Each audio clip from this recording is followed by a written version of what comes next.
मामा तुम्ही दादांच्या बरोबर होता, इतकी वर्ष तुम्ही दादांच्या बरोबर घालवली. दादाकडे मी आता गेले 2099 पासून पहिला मी शासनामध्ये होतो.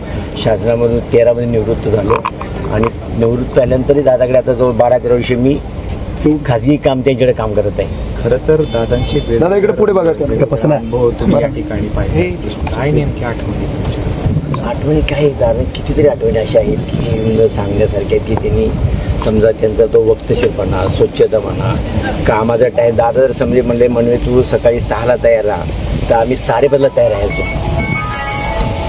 आणि त्यांची जी लोकांचं काही म्हणणं आहे की बाबा दादा कडक होते बोलायचे, पण तो भाग चुकीचा आहे. दादा कडक होते पण शिस्तीचे कडक होते. असे काही कोणालाही काय बोलत नव्हते ते.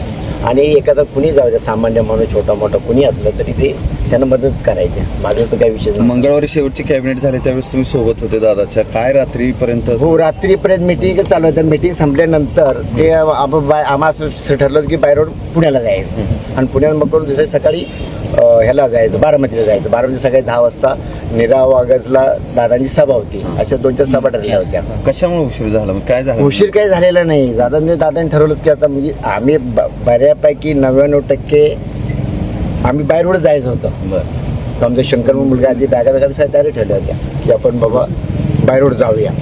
पण ते काही उशीर झाला आणि हे ते दुसरे सगळ्या विमानाने निघाले. त्याच्यामुळे दुःख घडणं गेले. पण गाड्या नाही पाहिजे होती. मामा सगळ्या बाबतीत दादा वक्तशीर म्हणजे सगळ्या बाबतीत फार काळजी घ्यायची. मग हे सगळं ज्यावेळेस तुमचं आधी ठरलं होतं की बाय रोडने जायचं, बदलला निर्णय कसा? रात्री उशीर झाला नाही. काही मीटिंगमुळे जातो रात्री उशीर झाला. थोडासा उशीर झाल्यामुळे म्हणले बस सकाळी डायरेक्ट बारामतीला विमानानं जाऊया.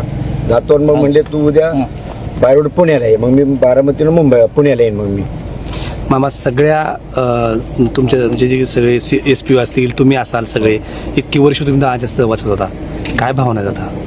भावना काय आता साहेब की एवढं दुःख वाटतं एवढं की आम्हाला तर काय बोलू शकत नाही. आणि मला तर अजून माझं मन असं म्हणतं की दादा आपल्याच आहेत. अजून दादा गेले नाही. त्याचे फोटो बघितले ना तुम्ही, बघा त्यांचे फोटो बघा तुम्ही, म्हणजे किती वाईट वाटतंय साहेब. बघा मामा, ज्यावेळेस अजित पवार असायचे, त्यावेळेस अजित पवार अनेकदा कॅनव्हास सोडून निघून जायचे, पण त्यावेळेस मात्र तुम्ही सोबत असायचं. कसं तुमचं टायमिंग राहायचं? नाही टायमिंग मी आता तुम्हाला पहिलं काय सांगितलं. दादा म्हणले जर 5ला म्हणले तर आम्ही 5:30ला तयार असणार. मग दादा रात्री 12 वाजो 2 वाजो गाडी आमची नीट सकाळी आम्ही अर्धाच गाडी तयार अगोदर. दादा म्हणले 5-4:30ला गाडी तयार असायची.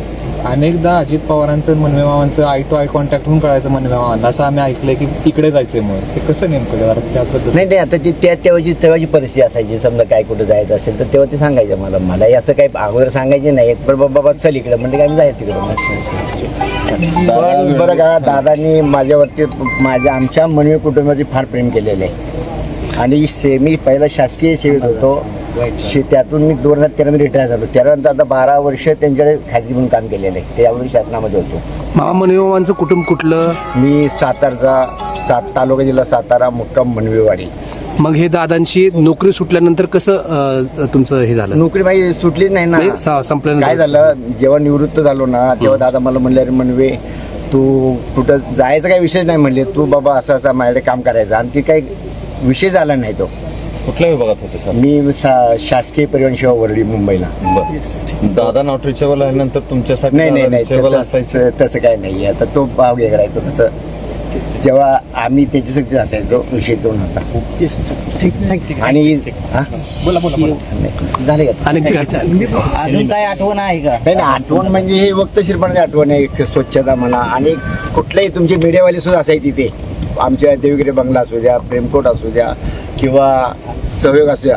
चहा पाणी दादा स्वतः सांगायचे मनवे त्यांना चहा नाश्ता देण्याची व्यवस्था कर. तुमचे TV9 वाले मुंबईला निम्याचे बघा प्रेमकोटला. तुम्ही कोण आहात तर ते त्यांना कंटिन्यू करोना काळामध्ये सुद्धा दादांनी जी सोय केली होती चहा पाणी नाश्त्या पाण्याची.